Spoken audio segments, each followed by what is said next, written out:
Doctor Jaishankar বলে গেলেন, তো ডাক্তার শফিক জামাতের আমির তিনি তারেক রহমানের কাছে গেলেন, তারা দুজনে ভেরিফাই করলেন যে দুজনকেই এই ইনফরমেশনটা দিয়েছে কিনা, এবং তারা দেখলেন যে হ্যাঁ এই ইনফরমেশনটা দুজনকেই দিয়েছেন। এবং তারপরে তাদের স্বরূপটা কিন্তু আমরা দেখতে পাচ্ছি। আমরা সবসময় বলেছি যে যখন মাঠে আওয়ামী লীগ নেই, আওয়ামী লীগের মিত্ররা নেই, তখন জামাত বিএনপি দেখবেন যে তারা ভাগাভাগি করতেছে, মারামারি করতেছে, মুখোমুখি ওর বদনাম করতেছে, সব করছে। কিন্তু যখনই মাঠে আওয়ামী লীগকে আমরা দেখতে পাই, তখনই কিন্তু সেই মুদ্রার এপিট ওপিট জামাত বিএনপি এক হয়ে যায়। এমনি রাজনীতি একটু জটিল, যেহেতু গুঞ্জন আছে যে ভারতের ক্লিয়ারেন্স নিয়ে তারেক রহমান বাংলাদেশে এসেছে। তো সারা জীবন যারা ভারতের বিরোধিতা করে রাজনীতি করলো, তাদের জন্মের পেছনে আইএসআইয়ের সমর্থন রয়েছে। সেই দলটি হঠাৎ করে ভারতের সমর্থন নিয়ে রাজনীতি করবে, ক্ষমতায় যাবে, এটা কিন্তু হিসাবটা একটু গোলমেলে মনে হয়।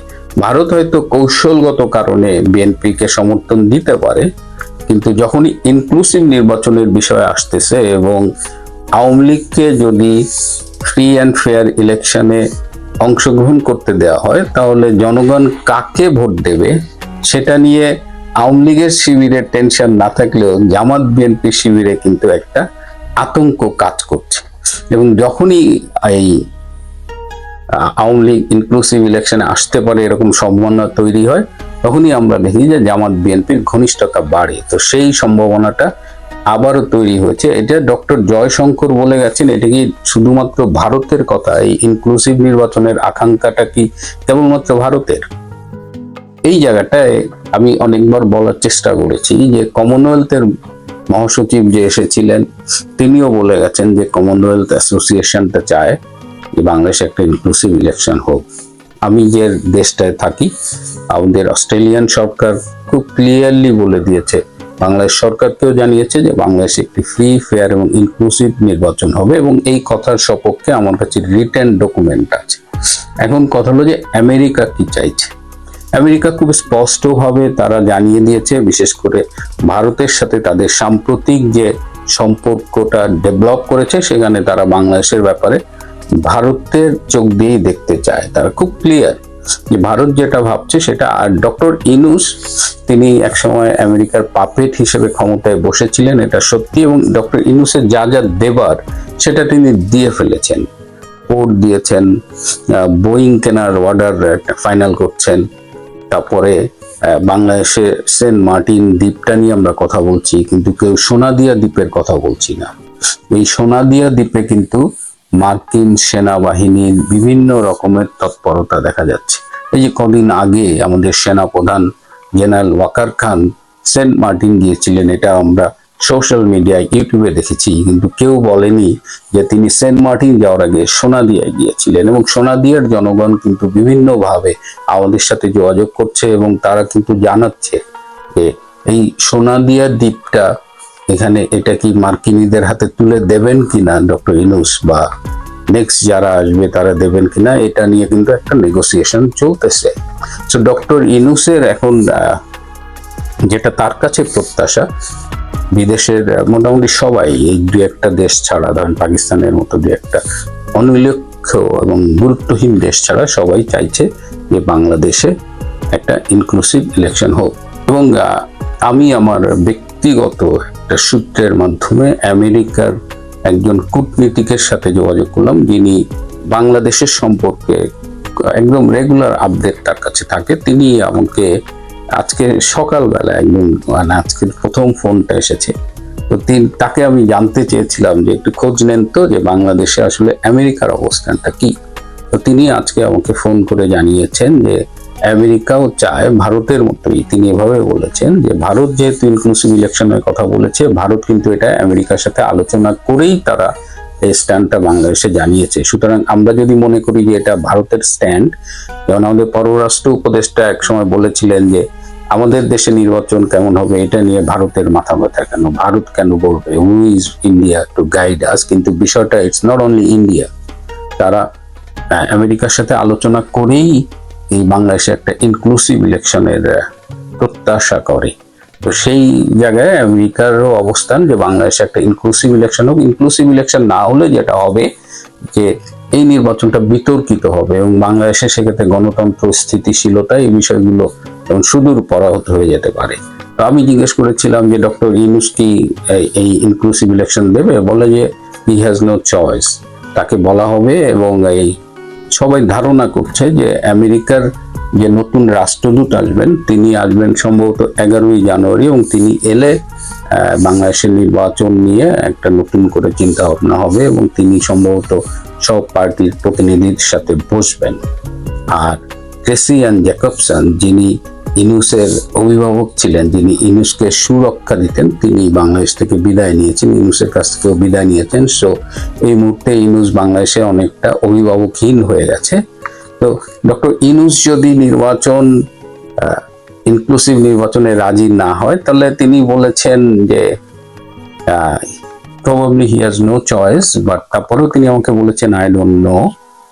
কিন্তু তিনি তার অভিজ্ঞতা থেকে বলেছেন যে সেরকম পরিস্থিতিতে এমনও হতে পারে যে ডক্টর ইউনূসকে এই প্রয়োজনে তার এই প্রধান উপদেষ্টা পদ থেকে সরিয়ে দিয়ে অন্য কাউকে সরকার প্রধান করা হতে পারে। তো এই জায়গাটায় this is the latest development. আমার মনে হলো যে আমরা যারা বিভিন্নভাবে মাঝে মধ্যে হতাশায় ভুগি, আমাদের এখনো আসার জায়গা আছে। আর যদি ডক্টর ইউনূস গায়ের জোরে, যেটা তিনি বারবার বলেন যে আওয়ামী লীগ ইলেকশনে এলে তার টেকনিক্যাল প্রবলেম আছে, তিনি যে স্পষ্ট ভীত, এটা বুঝতে আমাদের রকেট বিজ্ঞানী হতে হয় না।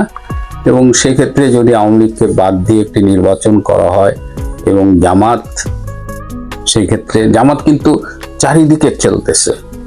হ্যাঁ, জামাতের সাথে এই যে একটা নিউজ নিয়ে রয়টারের সাক্ষাৎকারে একটা নিউজ, যে দুজন ভারতীয় কূটনীতিবিদ তার সাথে বাসায় গিয়ে মিটিং করেছিল, এটা নিয়ে আপনারা অনেক কথাবার্তা বলছেন, ডক্টর শফিক এটাকে অস্বীকার করছেন। আমার কাছে এর চেয়েও বিস্ফোরক তথ্য আছে।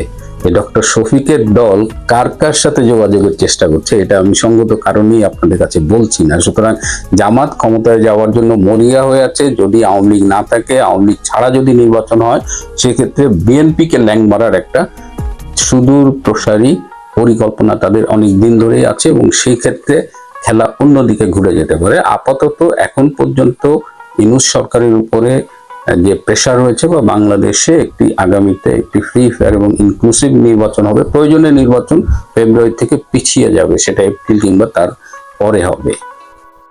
বললে সমীকরণের কথা, এই সমীকরণগুলো আমরা দেখেছি, ফলে নিঃসন্দেহে আমরা দেখবো আগামী দিনে কিভাবে যায়। তার মধ্যে তো দেখছি যারা জুলাই বিপ্লবে করলো, আন্দোলন করলো, সেই দলটির তো ছিন্ন বিচ্ছিন্ন অবস্থা দেখতে পাচ্ছি আর কি। প্রতিদিনই কেউ না কেউ পদত্যাগ করছে। তো এখন রোজই তাদের পদত্যাগের খবর দেখছি আর কি। ফলে সেই দলটির অস্তিত্ব প্রায় বিলীন হতে চলেছে আর কি, যারা জুলাই বিপ্লব সংগঠিত করলেন। কিন্তু এই ঘটনা থেকে এখন বোঝা যাচ্ছে যে জুলাই বিপ্লবের নেপথ্যে যারা, তারাই এখন প্রকৃত কুশীলব। তারা এদেরকে সামনে এগিয়ে দিয়ে পেছনে তারা ছিলেন, আজকে তারা সামনের সারিতে এসে গেছে। এই অবস্থায় বাংলাদেশের যারা, মানে এর মধ্যে বিশেষ করে বিএনপি একটি রাজনৈতিক দল, অতীতে তারা ক্ষমতায় ছিলেন, দুবার ক্ষমতায় এসছেন, বা যখন তারা রাজনৈতিক দল, তারও আগে তাদের প্রতিষ্ঠাতা জিয়াউর রহমান, তিনিও কিন্তু ক্ষমতায় ছিলেন এবং প্রেসিডেন্টও হয়েছিলেন। ফলে এই দলটার সঙ্গে তো ভারত, এবং জিয়াউর রহমান তো সার্কের প্রতিষ্ঠাতা অন্যতম বলা হয়ে থাকে। তো সেই সময় যে তাদের যে সঙ্গে যে সম্পর্ক ভারতের ছিল, পরবর্তী সময়ে এরশাদের সময় সার্ক সম্মেলন চলেছিল এবং তখন রাজীব গান্ধী প্রধানমন্ত্রী, তিনি গিয়েছিলেন। তো এখন বিএনপির সঙ্গে একটা কাজের সম্পর্ক তৈরি করা, যদি বাংলাদেশে আগামী 12ই ফেব্রুয়ারি ভোট হয়, তাহলে সেক্ষেত্রে সেই ভোটে আমাদের ভারতের অ্যাসেসমেন্ট যেটা আমরা শুনেছি বা দেখছি, বা ভারতের বিভিন্ন জাতীয় দৈনিকের সম্পাদকীয়তেও লেখা হয়েছে, যে বিএনপি নিরঙ্কুশ না হলেও একক সংখ্যাগরিষ্ঠ দল হতে পারে, অর্থাৎ একটা ত্রিশঙ্কু সংসদের সম্ভাবনা আছে যদি ভোট হয়।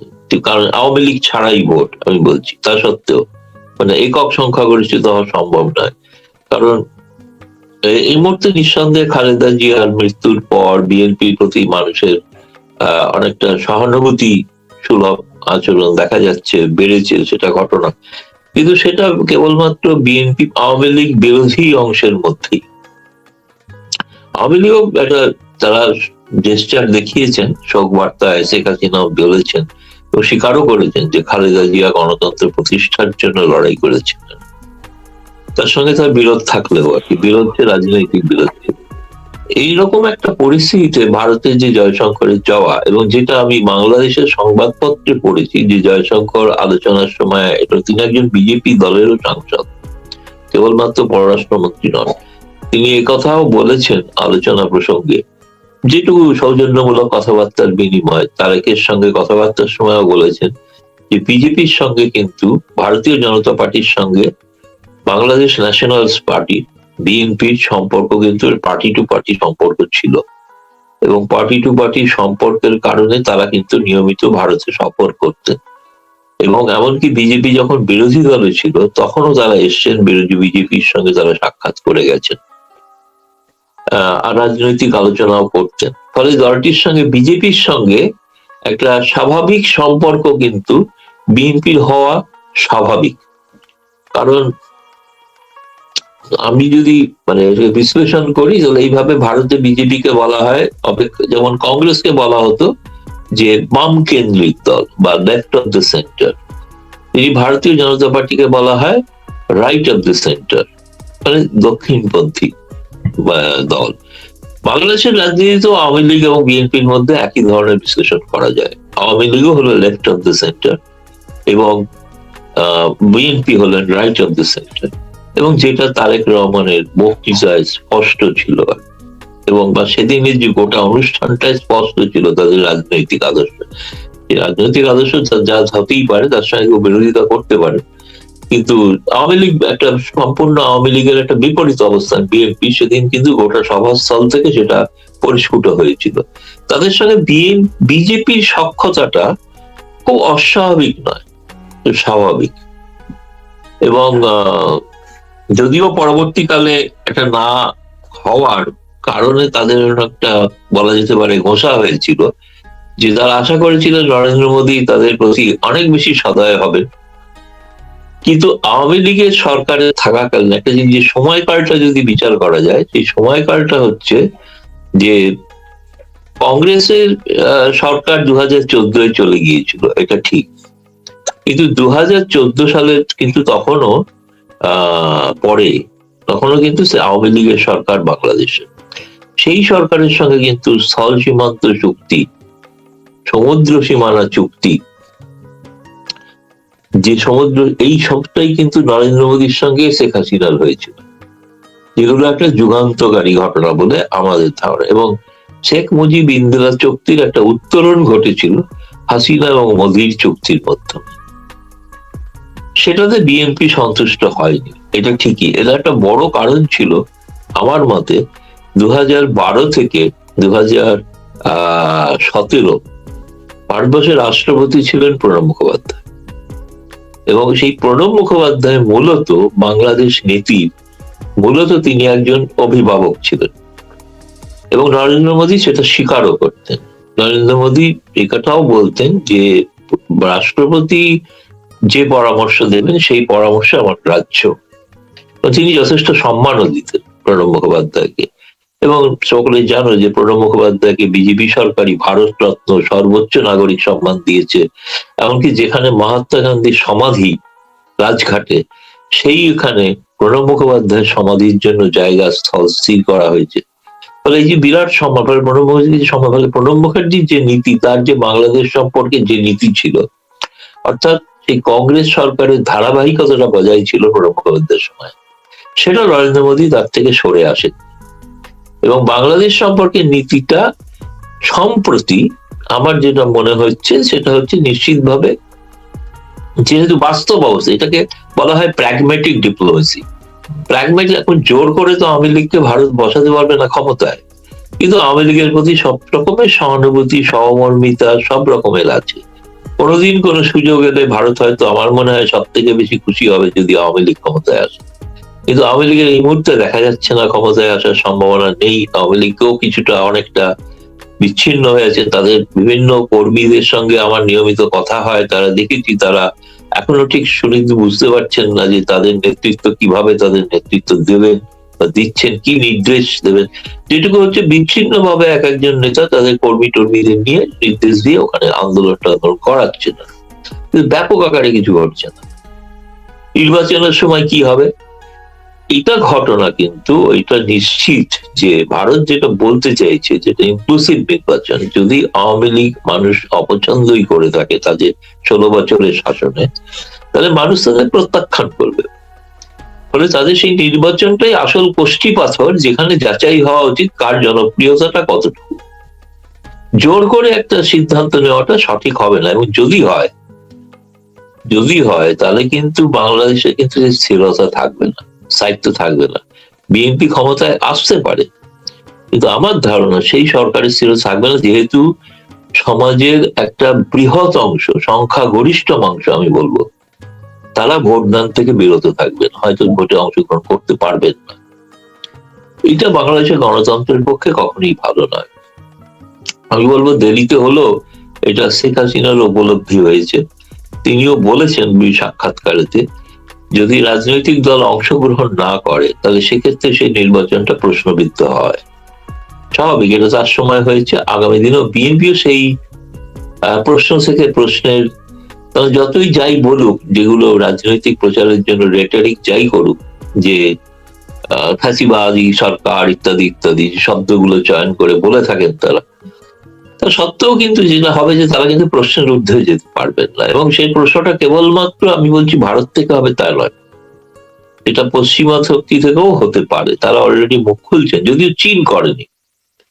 চীন বলেছে ভারতকে বাংলাদেশ কিভাবে নির্বাচন করবে এটা বাংলাদেশের আভ্যন্তরীণ বিষয়, মানে চীন খুব একটা চায় না যে ওই আর কি যে আওয়ামী লীগ আবার ফিরে আসুক, এটা স্পষ্ট হয়ে গেছে। আর যেহেতু ভারতের সিদ্ধান্তের তাদের একটা বিপরীত সিদ্ধান্ত নিতেই হয়।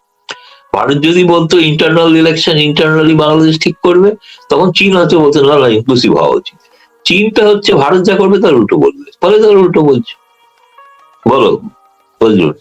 এখন এই যে মোটামুটি আপনার উপরে ধারণা পাওয়া গেল, ভারতীয় মিডিয়াও যেটা লিখছে, বিএনপি একটা সংখ্যাগরিষ্ঠতা পেতে পারে ইলেকশনে, এর জন্য ভারত একটা শেপ নিচ্ছে বিএনপির পক্ষে, এটাই তো? এটা, এবং যেটার জন্য পরের দিনও যে ভারতের যিনি ক্যাবিনেটের নাম্বার 2 প্রতিরক্ষা মন্ত্রী রাজনাথ সিং, অমিত শাহ ক্যাবিনেটের র্যাঙ্কিং এ রাজনাথ সিং হচ্ছে নাম্বার 2 ডিফেন্স মিনিস্টার। তিনি বাংলাদেশ মিশনে গেছেন, বাংলাদেশ মিশনে গিয়ে তিনি শ্রদ্ধা জানিয়েছেন, এবং তিনি যে শোক বার্তাটা যেটা লিখেছেন, তাতে ভারত প্রধানমন্ত্রী নরেন্দ্র মোদী যে বার্তা দিয়েছেন সেই বার্তাটাই কিন্তু তিনি পুনরুক্তি করেছেন, যে খালেদা জিয়া যেভাবে ভারতের সঙ্গে সম্পর্ক রাখতে চেয়েছিলেন, সেই সম্পর্কটাকে যেন তারেক রহমান সেই পথে এগিয়ে নিয়ে যান, এবং ভারত সেই ধরনের সম্পর্ক রাখতে চায়। এটার একটা বলার বড় কারণ হচ্ছে যে খালেদা জিয়া যখন বিরোধী নেত্রী, মানে শেখ হাসিনা থাকাকালীন তিনি ভারত সফর করেছিলেন, ভারত সফরে তিনি কিন্তু ভারতের সঙ্গে সুসম্পর্ক রাখার, ভারত তাকে রীতিমতো প্রায় প্রধানমন্ত্রী পদমর্যাদা সম্পন্ন প্রোটোকল দিয়েছিল, এবং তার সঙ্গে বাংলাদেশের বহু সাংবাদিক এসেছিলেন, সফর করেছিলেন। আমি সেই সফর খবর করেছিলাম, বলছিলাম আগের দিন। তো তখন আমি দেখেছি খালেদা জিয়া চেয়েছিলেন সম্পর্কটাকে উন্নত, কিন্তু সেটা তিনি ফিরে যাওয়ার পর সম্পর্কটা কিন্তু সেই রকম থাকলো না আর, কারণ তিনি ভারতের রাষ্ট্রপতি প্রণব মুখোপাধ্যায়ের বৈঠককে বয়কট করলেন, কারণ ওই জামায়াতের চাপে।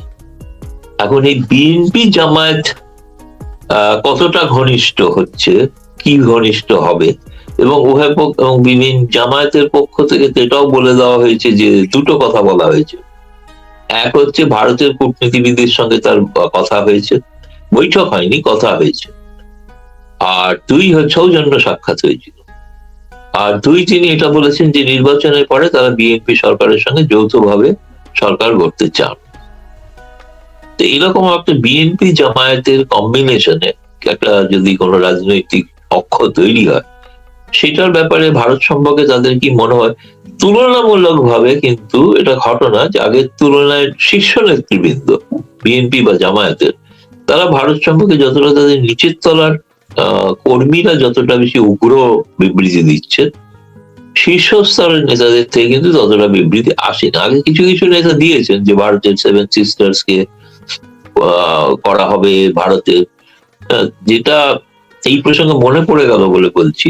এই সফরে পাকিস্তানের স্পিকার এসেছিলেন, তিনি কিন্তু মোহাম্মদ ইউনূসের সঙ্গে দেখা করেছিলেন। জয়শঙ্কর গিয়েছিলেন কিন্তু মোহাম্মদ ইউনূসের সঙ্গে দেখা করেননি। আমি তোমাকে আগের দিন বলেছিলাম যে উনি দেখা করবেন না, মোহাম্মদ ইউনূসের সঙ্গে দেখা করবেন না, সেটা ঘটনা সত্যি হলো, তিনি দেখা করেননি। তিনি বিএনপি নেতৃবৃন্দ, জামায়াত নেতৃবৃন্দের সঙ্গেও দেখা করেন, শুধুমাত্র বিএনপি নেতৃবৃন্দের সঙ্গেই দেখা হয়েছে, বা মানে অন্তর্বর্তীকালীন সরকারের 2 উপদেষ্টার সঙ্গে তার বৈঠক হয়েছে। এই কারণে বলবো যে তাদেরকে বসে কথা বলতে দেখা গেছে, বাকিদের সঙ্গে দাঁড়িয়ে কথা বলেছেন।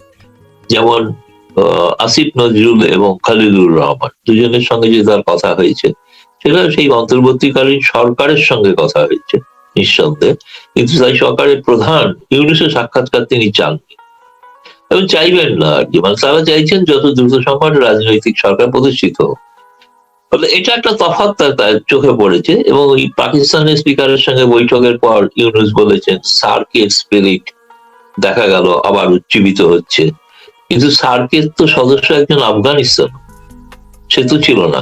মানে আফগানিস্তান বাদ দিয়ে কোন সার্কের কথা ভাবছেন আমি জানি না।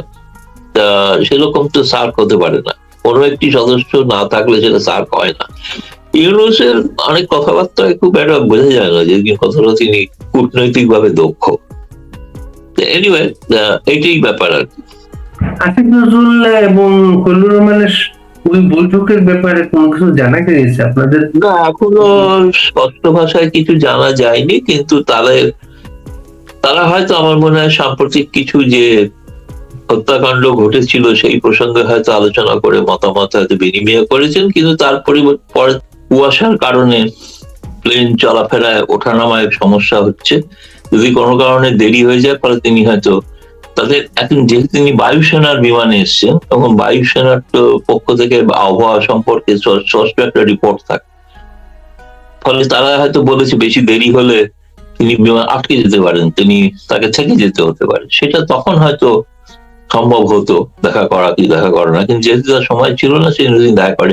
আর আমি তোমাকে বলেছি তার তো পরিকল্পনাতে ইউনূসের সঙ্গে দেখা করার কোনো সাক্ষাৎ সূচি, এগুলো কি হয় শীর্ষ পর্যায়ে বৈঠকের আগে না তাদের ইনফরমালি হাই কমিশনার জানিয়ে রাখেন যে উনি আসবেন, আপনাকে একটা সময় বার করবেন, ওই সময় উনি দেখা করবেন। এগুলো হঠাৎ এসে দেখা করা, আমি তোমার বাড়িতে এসে হঠাৎ ঢুকে পড়লাম এরকম কোনো ব্যাপার নয়। এগুলো শীর্ষ পর্যায়ের, এগুলো প্রত্যেকটারই একটা তার মানে থাকে, অর্থ। যদি বলো কোনো মেসেজ আছে, নিশ্চিত এটা একটা মেসেজ আছে। এবং ইউনূসের প্রতি অনাস্থা যদি বলো, তাহলে ইউনূসের প্রতি অনাস্থা সেই মেসেজ আছে। না, যেটা বলতে চাইছিলাম আমি, যে আলোচনাটা সম্প্রতি খুব বাংলাদেশে প্রচন্ড আলোচিত, সেটা হচ্ছে হাদি এবং তার হত্যাকারীরা কোথায়। সেই হাদির হত্যাকারী পরিবারের যিনি একজন, সেই যে ব্যক্তি, নামটা পুরো তুমি হয়তো জানো, ফয়জুল বা ইত্যাদি, তাকে পাওয়া গেল দুবাইতে। এবং সে দুবাই থেকে সে জানালো যে কি ঘটনা, সে হত্যার ঠিক আগে দেখা করেছিল, এবং সেই দেখা করেছিল কারণ তাকে হাতি প্রস্তাব দিয়েছিল তাকে চাকরি করে দেবে, তার জন্য সে 5 লক্ষ টাকা দিয়েছিল ঘুষ। কাজ নিয়ে দেবে তাকে, আইটি ফার্মেটে কাজ নিয়ে দেবে, তার আইটি ফার্মেটে কাজ নিয়ে দেবে, এর জন্য 5 লক্ষ টাকা। হ্যাঁ, তার জন্য একটা 5 লক্ষ টাকা চেয়েছে। সেই 5 লক্ষ টাকা এগুলো ও সব বলেছে, এগুলো ভারতের মিডিয়াতে প্রথম পাতায় হেডলাইন হয়ে প্রকাশিত হয়েছে। তবে ভারতে সে তো পালাই না, তো তার পরিবারকে অযথা হেনস্থা করা হচ্ছে সেটাও বলেছে। সে তো সেই ব্যাপারে যুক্ত ছিল না, তাহলে হত্যাকারী অন্য কেউ।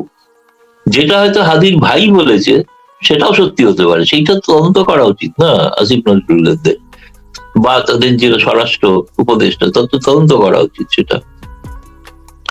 তো ফলে তিনি ভারতে পালাননি।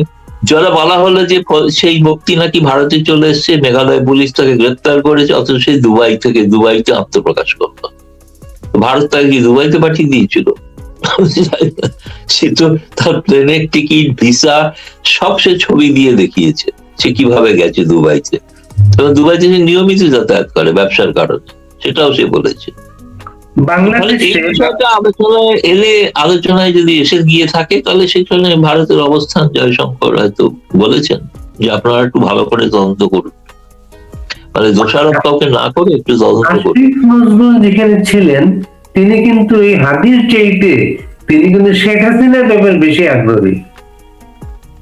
হাদির বিষয়ে চাইতে উনি শেখ না, হাসিনার সে ব্যাপারে হতে বেশি। পারে, সেটা তো আমার মনে হয় না সে নিয়ে কোনো জানে কারণ বলে কোনো লাভ নেই, কারণ হচ্ছে ভারতের সিদ্ধান্ত তো জানাই গেছে যে সোজা কথা হচ্ছে ভারত তো শেখ হাসিনাকে ফেরত দিচ্ছে না। তাদের তাতে এই নির্বাচনের সময় বিএনপি বা বিএদের সঙ্গে আলোচনা প্রসঙ্গে দুটো জিনিস আসতে পারে। এক হচ্ছে যে আওয়ামী লীগের নেতা কর্মী ইত্যাদি যারা নানা জায়গায় দেশ ছেড়ে রয়েছেন, ভারতেও রয়েছেন, এদের যাতে ভারতে আবার নিজ দেশে স্বদেশে ফেরার একটা ব্যবস্থা করা যায়, রিহ্যাবিলিটেট করা আর কি যাকে বলে। রাজনৈতিক দিক থেকে নাও হতে পারে, অন্তত তারা তাদের নিজ জায়গায় যাতে ফিরে যেতে পারে, এরকম একটা ডিল ডিল যদি বলা হয়, এরকম একটা ডিল তাহলে বিএনপির সঙ্গে আলোচনা ভারতের হতে পারে, অস্বাভাবিক নয় সেটা। ডিলটা কি আওয়ামী লীগের পুনর্বাসন? পুনর্বাসন বলতে ডিলটা হচ্ছে যে আওয়ামী লীগের নেতারা দীর্ঘকাল ধরে তারা দেশ ছাড়া হয়ে রয়েছেন, তারা যাতে ফেরে, তারা ভারতেই রয়েছেন অনেকেই, না মাঝে মাঝে ভারতকে যেন প্রশ্নবিদ্ধ হতে হয়, ফলে ভারতের শক্তি সুবিধা হবে এরা যদি নিজ জায়গায় ফিরে যেতে পারেন, এই ফেরার পরিবেশ তৈরি করা। এটা নির্বাচনের আগে বোধহয় সম্ভব নয়, নির্বাচনের পরেই যদি সম্ভব হয়। এখন যাই না, নির্বাচনে হয় মানে মানে 12ই ফেব্রুয়ারি নির্বাচন মানে হতেই হবে, তা না হলে কিন্তু নির্বাচন কবে হবে কোনো ঠিক নেই, আবার 2027 ফেব্রুয়ারি চলে যাবে, যেন যে শিডিউল আছে। বাংলাদেশের রাজনীতিতে সাম্প্রতিককালে জামাত, এনসিপি এই দলগুলাই কিন্তু দিল্লি দখল করতে চায়। বিএনপি এমন বক্তব্য পাওয়া যায় না। এখন জয়শঙ্করের বৈঠকে বিএনপির সাথে ঘনিষ্ঠতা দেখে জামায়াত আবার মিটিং করলো, বিএনপির সাথে অ্যালায়েন্স করতে চাইলো। এতে কি জামাত সহ অ্যালায়েন্সটা কি ভারতের জন্য স্বস্তিকর হবে? না, ভারতের পক্ষে ততটা স্বস্তিকর হবে না, এটা তো ঠিক কথাই হবে, কিন্তু সেটা তো ঠিক করবে প্রথম কথা বাংলাদেশের মানুষ, বাংলাদেশের ভোটার, তারা বিএনপি জামায়াত। আমার মনে হয় না নির্বাচনের আগে বিএনপি জামায়াত কোনো কোয়ালিশনের নির্বাচন হচ্ছে এরকম আমি দেখছি না। আপাতত যে যার মতো আলাদাই লড়বে, কারণ বিএনপি তো তার আসন ইতিমধ্যে ঘোষণা করে দিয়েছে, খুব সামান্য কিছু আসন বাকি আছে হয়তো যেখানে সমঝোতা হতে পারে, সেইটুকু আসন নিয়ে জামায়াত সন্তুষ্ট হবে না। ফলে এটা হবে যেখানে উভয় পক্ষ প্রতিদ্বন্দ্বিতা করে, তারা হয়তো চাইছে যে কোনো জায়গায় একটা সমঝোতা মতো হোক যাতে জামায়াত নির্দিষ্ট সংখ্যক আসন জিততে পারে। আর আমি কিন্তু একটা জিনিস আমাদের মনে হয় দূর থেকে, সেটা হচ্ছে কিন্তু মানে বিএনপি যেন আমি বলছি তো বিএনপি একক সংখ্যাগরিষ্ঠতা পাবে এ নিয়ে সন্দেহ আছে আমাদের। তার কারণ হচ্ছে বিএনপি একক বৃহত্তম দল হতে পারে, সংখ্যাগরিষ্ঠ নয়, কিন্তু জামায়াত এটাকে একবারে উপেক্ষা করা যাবে না, এবং সেই পরিস্থিতি কিন্তু মানে রয়েছে বাংলাদেশে। কারণ সত্যি সম্প্রতি বাংলাদেশের যেটা প্রশাসন, সেই প্রশাসনে যেগুলো বদলিগুলো হয়েছে, সমস্ত যারা নির্বাচন পরিচালনা করবেন, যে তৃণমূল স্তরের যে সরকারি কর্মী, তারা কিন্তু জামায়াতের কথায় বদলি হয়েছে, সেটা কিন্তু ইউনূস সরকার করেছেন, মেনেছে। ফলে একবারে জামায়াতকে সেটা মনে হবে যে আগে যেটা মনে হতো তারা 8% ভোট, 25-30% বেশি আসন জিতবেন না, 25-30 বেশি, কিন্তু এখন সেই সম্ভাবনাটা কিন্তু নেই। সম্ভাবনাটা অনেক কিছুই ঘটতে পারে আর কি। ফলে একেবারে খুব জামায়াতকেও খুব দুর্বল কিছু ভাবা যাবে বলে মনে হচ্ছে না আবার। সেটা বিএনপি নিশ্চয়ই বুঝছে, তবে নিশ্চিতভাবে বিএনপি তো একক বৃহত্তম দল হবে, এই বিষয়ে কোনো সন্দেহ নেই। সংখ্যাগরিষ্ঠতার কাছাকাছি যেগুলোও যেতে পারে, যেহেতু সব মানুষ ভোট দেবে না, যেহেতু সব মানুষ ভোট দেবে। যে জামাতকে শক্তিমান যেভাবে মনে করা হচ্ছিল, কিন্তু খালেদা জিয়ার ফিউনালকে কেন্দ্র করে বিএনপির পক্ষে একটা আবহ তৈরি হয়েছে, এটা মনে করছেন। এর জন্য জামাতও ভাবছে এখন না হলো ইলেকশনের পরে তারা একটা বিএনপিকে সহ একটা ঐক্যমত্য সরকার করতে চায়। এবং বিএনপি থেকে যদি প্রাইম মিনিস্টার হয়, জামাত থেকে ডেপুটি প্রাইম মিনিস্টার, এমন একটা অ্যাপ্রোচ আছে তাদের মধ্যে। সেইটা কি এটা এক সময় আওয়ামী লীগের সময় যেরকম এরশাদের দল জাতীয় পার্টি বিরোধী দল ছিল, মন্ত্রিসভাতেও ছিল। সম্ভাবনা আছে, নেই একেবারে উড়িয়ে দেওয়া যাচ্ছে না, সম্ভাবনা আছে। কি পদ হবে আমি সেটা জানি না, সেটা তো তারা ঠিক করবেন।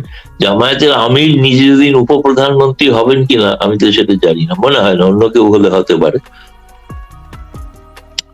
এই সব সম্ভাবনাই, অনেক সম্ভাবনাই রয়েছে। ফলে সব কথাই মানে শেষ কথা একরকম ভাবে বাংলাদেশের রাজনীতিতে আমার যে অভিজ্ঞতা, এখানে না 2 আর 2 যোগ করলে 4 হয় না, 2 আর 2 যোগ করলে অনেক সময় 0 হয়, 2 আর 2 যোগ করলে 90 হয়। ফলে এই বিচিত্র জায়গা, এখানে স্বাভাবিক গণতান্ত্রিক প্রক্রিয়া তো হয় না। আর প্রতিষ্ঠানগুলো, গণতান্ত্রিক প্রতিষ্ঠানগুলো তো গণতান্ত্রিক নয়, নিরপেক্ষ নয়, সবগুলি রাজনৈতিক বা সরকার নির্ভর। সেরকম একটা ব্যাপার, সেই বিচার ব্যবস্থা থেকে নির্বাচন কমিশন থেকে সবটাই আর কি। আপনার এই আলোচনায় যে সারসংক্ষেপ যেটা পাওয়া গেল, ভারত শেখ হাসিনা হস্তান্তরের ব্যাপারে মোটেই একমত না, বা এটা করবে না তারা। কিন্তু ইলেকশনে বিএনপি একক সংখ্যাগরিষ্ঠতা যদি পায়, ইলেকশনে যদি বিএনপি গভর্নমেন্ট ফর্ম করে, সেই গভর্নমেন্টের সঙ্গে ভারত কাজ করবে, এই মেসেজটা প্রতিষ্ঠিত এখন। সেই লক্ষণগুলো স্পষ্ট হয়েছে, এই লক্ষণগুলো স্পষ্ট হয়েছে। কাজ তো করতেই হবে, মানে এত নিকটবর্তী একটা প্রতিবেশী, তাকে উপেক্ষা করে তো থাকা যাবে না, বিশেষ করে যেখানে রাস্তাঘাটে জঙ্গিরা মুক্ত বিহঙ্গের মতো ঘুরে বেড়াচ্ছে। ফলে ভারতের পক্ষে তো খুব বিপজ্জনক। এবং ভারতের দরকার, ভারতের সেই বাংলাদেশের প্রশাসন, তার গোয়েন্দা সংস্থা, তাদের সঙ্গে সম্পর্ক রেখে চলার, যাতে সেই গতিবিধিগুলোকে নিয়ন্ত্রণ করা যায়। এই আর তার উপরে নির্ভর করছে কিন্তু সম্পর্ক। জঙ্গি নিয়ন্ত্রণের বিষয়টা বা মৌলবাদ চরমপন্থাকে নিয়ন্ত্রণ করার বিষয়ে বিএনপি সরকার ভবিষ্যতে কি ভূমিকা নেয়, বল কিন্তু সম্পূর্ণ এখন বিএনপির কোর্টে। ভারতের দিক থেকে বল পাঠিয়ে দেওয়া হয়েছে বিএনপির কোর্টে, এখন বিএনপিকে প্রত্যুত্তর দিতে হবে। সেটা বিএনপি কিভাবে রিয়াক্ট করে সে তার উপরে নির্ভর করছে। এবং যদিও তারেক রহমানের বক্তৃতাতে একটা লাইন ছিল আর কি, আধিপত্যবাদের বিরুদ্ধে লড়তে হবে, এবং নাম না করে। এবং এটা নিয়ে বহু কিছু হয়েছে, কিন্তু এখন জামাতের আমির সাহেব যে কূটনীতিকের সাথে দেখা করলো, সেটা নিয়ে কিন্তু কোনো টু শব্দ নেই। আপনার মনে আছে কিনা 2014 সালের 5ই জানুয়ারি নির্বাচনের আগে হোসাইন মাহমুদ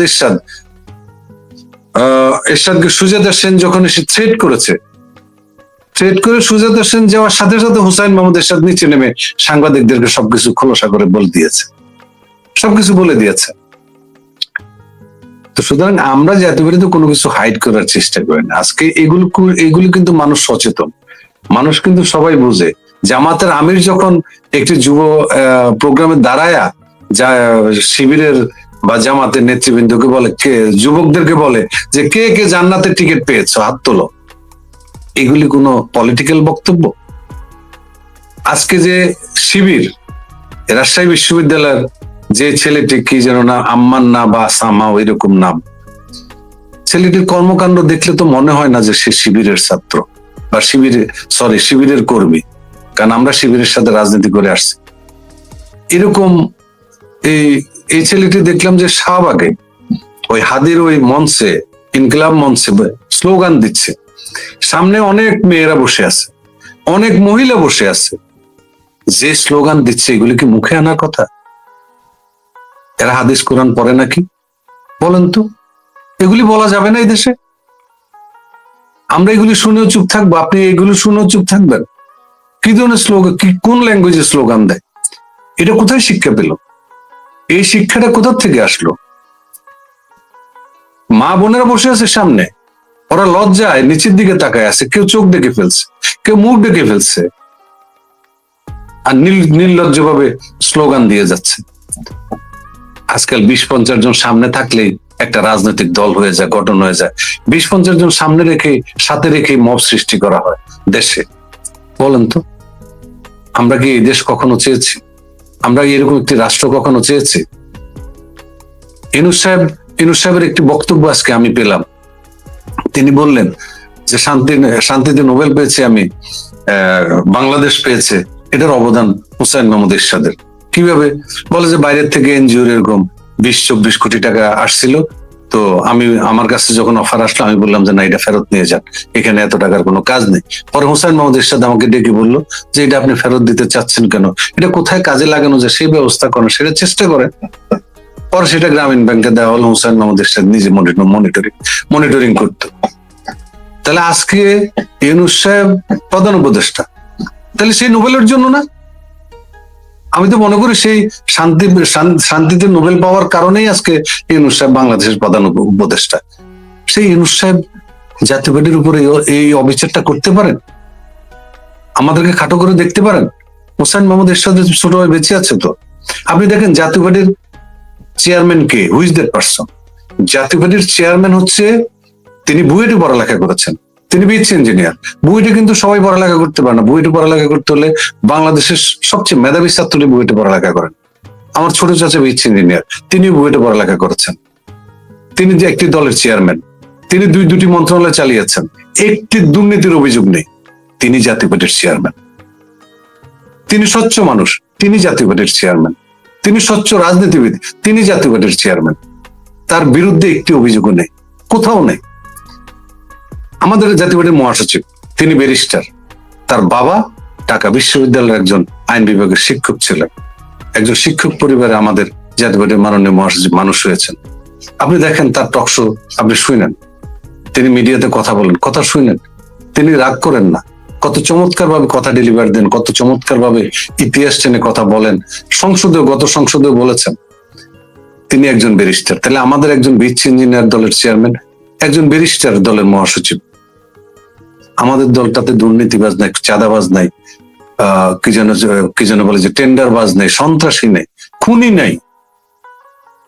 আমাদেরকে কেন মানুষ ভোট দেবে না? কোন কারণে দেবে না? 9 বছর রাষ্ট্র পরিচালনার অভিজ্ঞতা আছে আমাদের। 9 বছর রাষ্ট্র ক্ষমতা পরিচালনা করা অবস্থায় এই বর্তমান আইন উপদেষ্টা বলেছেন যে ওনার আমলে হয়তো ম্যাক্সিমাম 20 থেকে 25 জনকে হত্যা করা হয়েছে বা হত্যাকাণ্ডের শিকার হয়েছে। আর বিগত সরকারগুলোর আমলে 91 সালের পরে আপনি দেখেন যে শত শত লোককে হত্যা করা হয়েছে, শত শত লোককে হত্যা করা হয়েছে। সুতরাং জাতীয় পার্টিকে যারা অন্যভাবে ব্যাখ্যা করতে চায়, বললেই তো হবে না, ইতিহাস আছে তো, ইতিহাস সবার জানা। যতভাবেই ট্যাগ লাগাতে চায়, ইতিহাস জানা সবার। আপনার দেখেন 80 দশকে গোলাম মাওলা রনি সাহেব আমার সাথে একদিন টকশোতে বসেছিল। আমি গোলাম মাওলা রনি সাহেবকে বলেছিলাম যে আমি আপনার একটা লেখা পড়েছি, আপনি বলেছেন যে 3 যুগ গিয়েছে তবে 80 দশকে, 3 দশক গিয়েছে তবে 80 দশকে অনেক ভালো ছিলাম। আমি সদরঘাট নেমে যখন আমি ঢাকা শহরে ঢুকেছি, আমার কাছে খুব ভালো লেগেছে।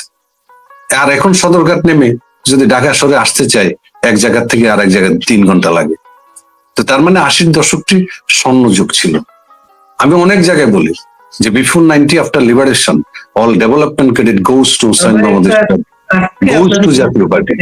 শুনি আপনার কাছে, আপনাদের কেন্দ্রীয় নেতাদের কারা কারা ইলেকশন করছে? আমাদের অধিকাংশ সকল কেন্দ্রীয় নেতাই তো নির্বাচন করছেন। আমাদের চেয়ারম্যান থেকে শুরু করে, মহাসচিব থেকে শুরু করে সবাই মোটামুটি।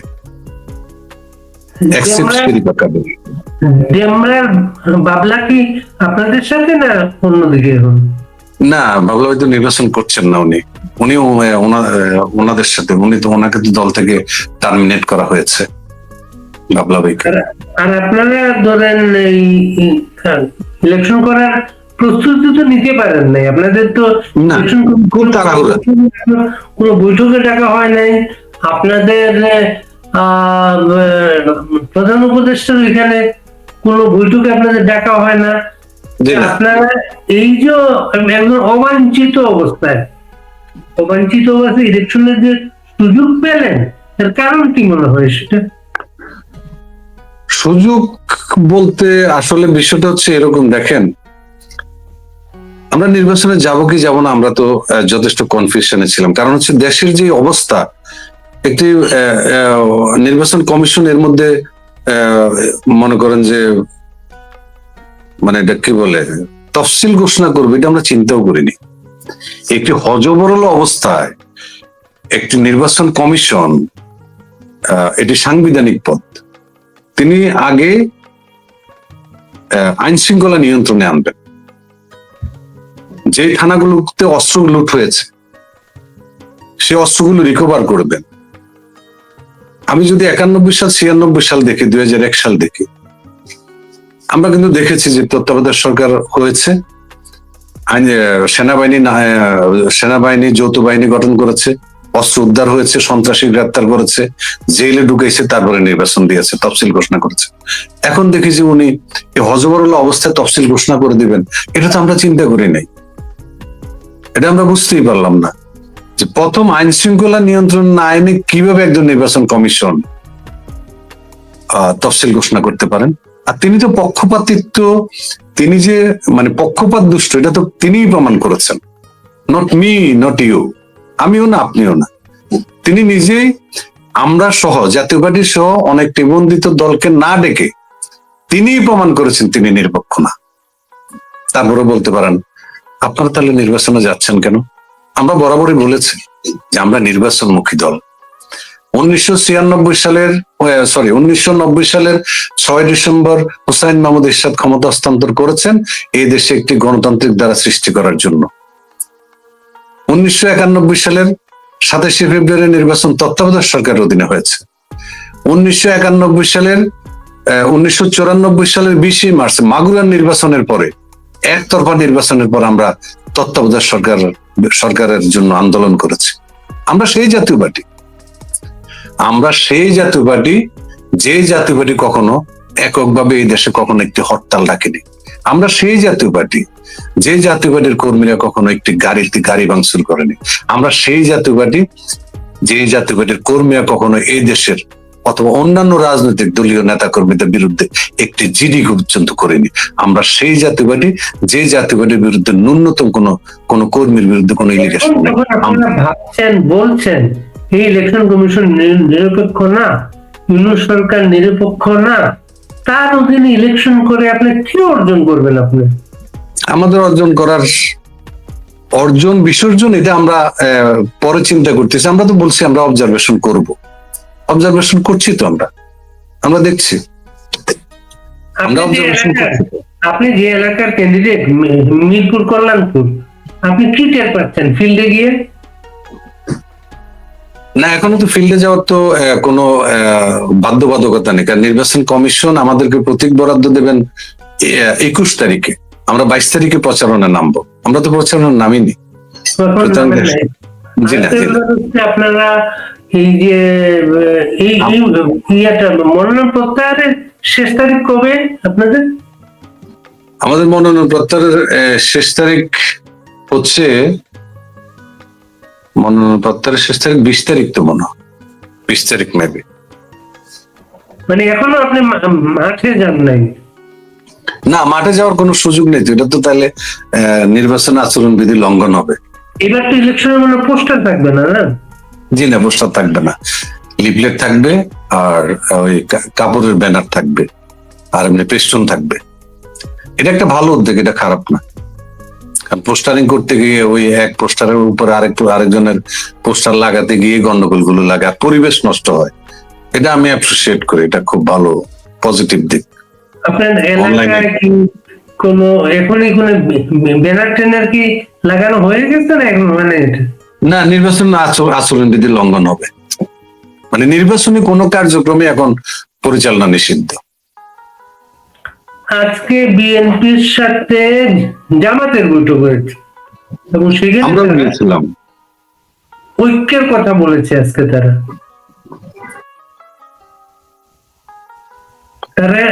বিএনপি জামাতের আমির তারেক রহমানের সাথে বৈঠকে জাতীয় ঐক্যের কথা বলেছেন। মানে তারা কোন একটা ঐক্যবদ্ধ ভাবে হয়তো ইলেকশনও করবেন। জাতীয় ঐক্য বলতেন না, জাতীয় ঐক্য বলতে ওনারা কি বুঝেন? জাতীয় ঐক্যের ডেফিনেশনটা কি? জাতীয় ঐক্যের সংজ্ঞা কি? যদি জাতীয় ঐক্যের সংজ্ঞা হয় জামাত আর বিএনপি, তাহলে তো জাতীয় ঐক্য ওনাদের বরাবরই আছে। আর যদি জাতীয় ঐক্য মিনস মনে করা হয় যে সুশীল সমাজ, সিনিয়র সাংবাদিক সমাজ, সোশ্যাল যাদের ফ্লেভার আছে তারা সহ সকল নিবন্ধিত রাজনৈতিক দলের নেতৃবৃন্দ সহ বসে জাতীয় ঐক্য করতে হয়, সেটা তো নাই। সেটা আছে কিনা বলেন আপনি? জাতীয় ঐক্য কি শুধু রাজনৈতিক দলের নেতৃবৃন্দরা বসে জাতীয় ঐক্য করে? জাতীয় ঐক্য মিনস কি শুধু 2-3টা দল মিলে জাতীয় ঐক্য হয়? জাতীয় ঐক্য মানে কি প্রধান উপদেষ্টার যমুনা থেকে যাদেরকে আমন্ত্রণ জানানো হয় তারা একসাথে বসে কফি খেলে জাতীয় ঐক্য হয়? জাতীয় ঐক্য কি ওইটা যে নির্বাচন কমিশন যাদেরকে আমন্ত্রণ জানাবে তারা বসে একসাথে সিদ্ধান্ত নিয়ে একটি তফসিল ঘোষণা করবে? সেইটাই মোটামুটি ধারণা, সেইটাই। আওয়ামী লীগকে ইলেকশন নাই, ইলেকশন করতে দেওয়া হবে না। আর জাতীয় পার্টি তো স্বৈরাচারের দোষর, জাতীয় ঐক্য তাদের কাছে এই বিএনপি, জামাত, এনসিপি এই দলগুলাই তারা মিন করেছে এটা। আপনি এখন জাতীয় পার্টিকে আওয়ামী লীগের দোষর বলবেন, আবার যখন আওয়ামী লীগ প্রতিষ্ঠা হবে তখন আবার আওয়ামী লীগ জামাতকে বলবে বিএনপির দোষর, এনসিপি কে বলবে বিএনপির দোষর। দেশটা কি এভাবেই চলবে? এভাবেই চালাতে চায় কেউ? এভাবে কি চলে কোন দেশ, কোন রাষ্ট্র? চলবে? এই দোষারোপের রাজনীতি থেকে আমাদেরকে বের হতে হবে না? আমি কি সেটা দেখা দরকার, আমি কি করেছি সেটা দেখা দরকার। কার বাসুর কার দোষর এগুলি তো রাষ্ট্রের দেখার বিষয় না। আপনাদের ওই সমস্যাটা কি মিটেছে? না, আপনি আমাকে এটা আগে বলেন যে কার কে বাসুর আর দোষর, এটা কি রাষ্ট্র দেখার বিষয়? রাষ্ট্র দেখার বিষয়? আমার প্রতিপক্ষ আমাকে অনেক কিছু ট্যাগ দিতে চাইবে। না, আমার প্রতিপক্ষ আমাকে অনেক কিছু ট্যাগ দিতে চাইবে, রাষ্ট্র কি আমার প্রতিপক্ষের পক্ষ নিবে? এটা কি রাষ্ট্র হলো? রাষ্ট্র তো নিরপেক্ষ থাকবে। রাষ্ট্র দেখবে কোনটা লিগ্যাল। তা লিগ্যাল কে? জাতীয় পার্টি লিগ্যাল। কিভাবে লিগ্যাল? জাতীয় পার্টির নিবন্ধন আছে, 12 নম্বর নিবন্ধন আছে। সেই নিবন্ধনে জাতীয় পার্টির চেয়ারম্যান জিএম কাদের, প্রতীক কি নাঙ্গল। তা আমি তো সব জায়গায় বৈধ, তাহলে রাষ্ট্র কেন আমার সাথে বৈষম্যমূলক আচরণ করছে? নিবন্ধন এবং মার্কা নিয়ে একটা সমস্যা ছিল, এটা কি মিটেছে আপনাদের? না, এটা তো এগুলি একান্তই আমাদের বিষয়। সেগুলি নিয়ে আমাদের কোনো টেনশন নেই, সেগুলি নিয়ে আমাদের কোনো চিন্তাও করিনি যে এরকম একটা আছে। আমরা খবর নেই না। কাজ কি? আমরা তো জানি যে উই আর রাইট পজিশনে, আমরা একটা সঠিক জায়গায় আছি, আমরা ওগুলি নিয়ে মাথা ঘামাই না। কিন্তু রাষ্ট্র ওগুলোকে প্রাধান্য দিবে কেন? এখন কিভাবে আপনারা ইলেকশনের কাজ করছেন এই মুহূর্তে? ইলেকশনের কাজ তো এখন বন্ধ, যেহেতু মনোনয়ন সাবমিট করে ফেলছি, এখন তো আর কোনো কাজ নেই। আবার যখন একটা ইয়েতে দেখলাম নুরু, যিনি আর কি বিএনপি থেকে মনোনয়ন পেয়েছেন, মানে জোটের মনোনয়ন পেয়েছেন, তিনি তার এলাকায় একটা গাড়িতে বসে বসে জনসংযোগ করছেন সামাজিক যোগাযোগ মাধ্যমে। এমন একটা ভিডিও ক্লিপ দেখেছি আমরা। নির্বাচন কমিশন তো এরকম কোনো কথা বলেনি যে গাড়িতে বসে বসে জনসংযোগ করা যাবে। নির্বাচন কমিশন বলেছে যে 21 তারিখ আমরা প্রতীক বরাদ্দের পরে 22 তারিখ থেকে প্রচারণা, নির্বাচনী প্রচারণা। তাহলে জনসংযোগ তো নির্বাচনী প্রচারণায় নাকি? তাহলে তার বিরুদ্ধে নির্বাচন কমিশন ব্যবস্থা নেওয়া উচিত। চট্টগ্রামের বিএনপির একজন এমপি প্রার্থীকে প্রায় 50,000 টাকা জরিমানা করেছে নির্বাচন কমিশন। সুতরাং নুরু বা আদার্স যে কোনো প্রার্থী যদি এরকম কোনো কিছু করে থাকে তাহলে নির্বাচন কমিশন এটা মাথায় নেওয়া উচিত। 22 তারিখে আপনাদের নির্বাচনী প্রচারণা নামার কথা, জি 12 তারিখে ইলেকশন। এটা কি সময় সীমিত মনে হচ্ছে? 20 দিন। 20 দিন কি আপনার জন্য যথেষ্ট কাজ করার জন্য? এনাফ, এতে বেশি সময় লাগে না। প্রচারণার যত কম সময় লাগে ততই ভালো। খুব বেশি প্রচার প্রচার কি করার আছে বুঝেন না? প্রচার কি করবে? এখন তো ডিজিটাল, সব সব অ্যানালগ তো আর কিছু নাই, এখন সব ডিজিটাল। এখন ওই যে ফেসবুক আইডিতে প্রচার করা যায়, ইউটিউবে প্রচার করা যায়, এবং নির্বাচন কমিশন বলেছে যে ফেসবুক আইডি থেকে প্রচার করা করবেন, সেই ফেসবুক আইডির ডিটেলসটা তাদের কাছে জমা দিতে হবে। যে ইউটিউব চ্যানেল থেকে প্রচারণা করবে সেই ডিটেলসটা তাদের কাছে দিতে হবে। তাহলে এগুলি এখন অনেক শর্টকাট হয়ে গিয়েছে। তো আজকে আজকে যে আপনি ফেসবুক লাইভে গেলেন, এটা কি প্রচার? না, এটা প্রচার না, আমি লাইভে বরাবরই যাই, আমার এটা কোনো নির্বাচনী প্রচার না। মানে এটা আমি 5ই অগস্টের পরে বা 5ই অগস্টের আগের থেকেও যাইতাম আমি। এই যে আপনার যে নির্বাচনী এলাকা, কল্যাণপুর, মিরপুর, সাভারের এলাকাটা, জাতীয়ভাবে এক সময় তো অনেক লোকজন ছিল,